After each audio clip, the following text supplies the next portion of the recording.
Naku po mga kababayan, nagdeklara na nga itong MNLF no sa Mindanao. Naku po, matindi po itong mensahe nila. Kailangan na daw ayusin no yung nangyayari dito sa Pilipinas. Handa na daw sila mga kababayan. Nako, MNLF commander po itong nagsasalita mga kababayan. Pakinggan nyo ho ang kanyang mensahe sa ating gobyerno. Ito na po mga kababayan. Pati sila mga kababayan ay hindi na nakatiis at nagsalita na. Mismong commander po nagsalita no. Eto na po mga kababayan. May tuwid sa lalong madaling panahon ang batas at mananagot kung sinong magkasala. Hanggang dyan na lamang at handa kami nakasuporta sa ikabubuti ng Bangsamoro at sa ating mga kasamaan sa buong Pilipinas, lalo na sa pamumuno ni Major General Romeo B. Fortis. Wassalamualaikum warahmatullahi wabarakatuh. Okay, Yan mga kababayan. Takbir! Allahu Akbar! Allahu Akbar!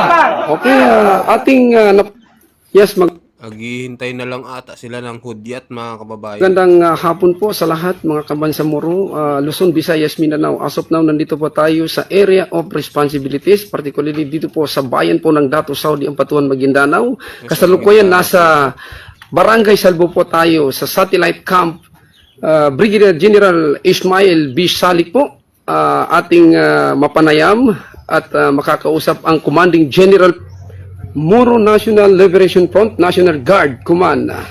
Okay, ating mapanayam at makakausap ang Commanding General Division, Sir Salik Rahman Jainuddin. Magandang hapon po, sir. Magandang hapon din sa ating lahat. Bismillahirrahmanirrahim. Assalamualaikum warahmatullahi ta'ala wabarakatuh. So, nandito kami upang magkaroon ng gathering ng Moro National Liberation Front under the leadership of His Excellency, Founding Chairman Nur Miswari, being as a Commanding General of MNLF National Guard Command Unit and some other unit of the MNLF. Naparito kami upang magkaroon kami ng gathering tungkol sa pangyayari na nais namin magkaroon ng may tuwid ang batas at katarungan ng taong bayan. Nako, So itituwid na kami daw ang dito, batas ng taong bayan. nakahanda rin kami sumuporta sa mga kasamahan namin sa United People's Initiative Movements, UPI, under the leadership of Major General Romeo B. Fortis and Brigadier General Virgilio Reyes Garcia. Kung alin man ang makabubuti, ay nakahanda kami magsuporta alang-alang sa kabubuti ng taong bayan. So, ang Moro National Liberation Front at sa iba pang mga kasama namin na may mga malasakit sa pangyayari na maraming naghihirap sa nangyayari ngayon sa pamumuno ng administrasyon na maraming hindi maganda na ginagawa na kailangan namin matuwid ang batas at matigilan ang baluktot na pamamaraan. Kawawa ang ating mga kasamaan dito sa Pilipinas. At Ayan guys, maintindihan nyo na naman. Pero yung salita niya, kaya ganyan po. Kasi ano po sila sa Mindanao. Ang salita niyang mga yan, Muslim po kasi yan mga kababayan. Medyo ano yung salita nila no. Pero pinipilit po nila na para maintindihan ng bawat isa sa mga Pilipino sa ating bansa na maiparating ang kanilang mensahe na eto nga nagagalit na rin sila sa gobyerno mga kababayan. kailangan din namin na maagang may tuwid ang katarungan sa ating bayan. At kahilingan ng taong bayan na dapat magkaroon ng solusyon. Mm. At itong ating mga kasamaan sa Armed Forces of the Philippines at kailangan din na magkaroon sila ng malakas na protection. Dahil alam namin na ang vision and mission of the Armed Forces of the Philippines is to protect the people and state and the integrity of national territory. Kailangan, nandyan sa ating mga leadership principle na kailangan natin yung know yourself and seek self-improvement and look out the welfare of your men. Na kailangan yung mga leader natin sa Armed Forces of the Philippines at saka Philippine National Police ay bigyan nila ng pansin yung mga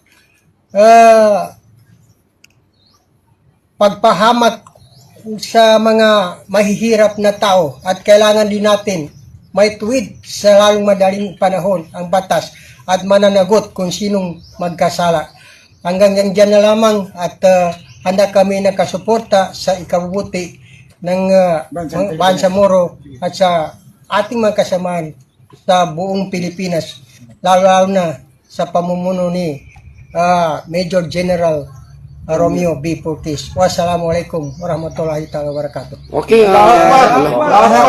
Takbir! Allahu Akbar! Allahu Akbar! okay, ating napakinggan ang mensahe ng Commanding Division General po ng National Guard Command. Dito po yan sa bayan po ng Dato Saudi, Ampatuan, Maguindanao, Sir Salik Rahman Jainuddin. Thank you, sir. Ayan po mga kababayan yung mensahe nila, no, na talagang galit na sa nangyayari dito sa Pilipinas, yung binabaluktot daw yung batas, no, talagang nagpapahiwatig na sila mga kababayan, pati sila nakakaramdam na ng kakaibang nangyayari sa ating bansa mga kababayan. So mag-comment po kayo kung anong masasabi nyo dito sa pahayag po ng commander ng MNLF, no, mga kababayan. Talagang nararamdaman na nila at parang hindi na nila masikmura yung nangyayari dito sa ating bansa mga kababayan. So mag-comment po kayo anong masasabi nyo sa kanilang pahiwatig, sa kanilang mensahe. So ngayon naman mga kababayan, pag-usapan po natin itong nangyaring rally, no, sa Canada. Kung naiwasan ni BBM yung rally dito sa Pilipinas, dito sa Canada, mas matindi mga kababayan. Mas matindi yung nangyari sa kanya dito. Pinagsisigaw-sigawan siya dito sa Canada mga kababayan. So panoorin nyo na mabuti, no, kung gaano kagalit ang mga Pilipino dito sa Canada sa kanya. Ito na po. Kasama at magandang umaga dyan sa Pilipinas. Nandito tayo ngayon sa isang sikat na Filipino fast food chain sa Vancouver, Canada. Dahil nandito ngayon sa loob si Pangulong Ferdinand Marcos Jr. para makisalamuha sa mga Filipino crews na nagtatrabaho dito, pati na sa Filipino community. At kasabay nga nito, sinalubong si Pangulong Marcos habang nandito siya sa sikat na fast food chain. Sinalubong siya ng kilos protesta dito sa Vancouver, Canada. We are still waiting for accountability for the flood control corruption. The corruption that you referenced in your State of the Nation address last year. But still, today, no big fish have been held accountable. Imperialismo! Imperialismo!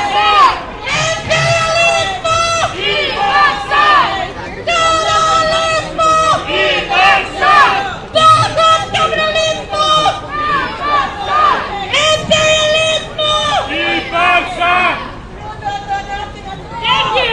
You are the Filipinos! You are the Filipinos, so you don't know nothing about! So you shut up! You shut up! You don't know nothing about! Marcos is the son of a dictator! May nagtatanggol din kaya. Ayan mga kasama, lumabas na si Pangulong Ferdinand Marcos Jr. ng Jollibee Store. Kasabay nito nagsilabasan yung mga nagkikilos protesta dito sa Vancouver, Canada. kasabay rin ng kilos protesta nila at ng event ni Pangulong Marcos, malakas ang ulan dito sa Vancouver.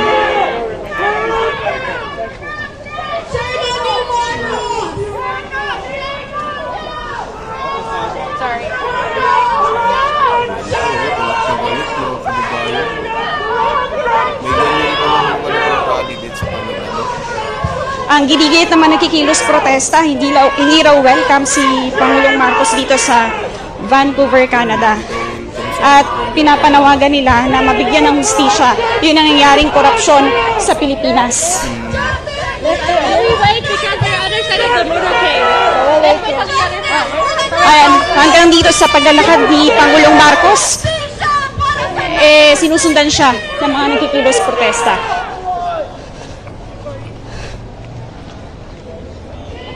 So ayan, hinarangan na ng mga police authorities ng Canada yung mga nagkikilos protesta dito. At yan muna ang pinakahuling update mula dito sa Vancouver, BC, Canada. Radyo Mansional, Salazar, Tatak, RMN.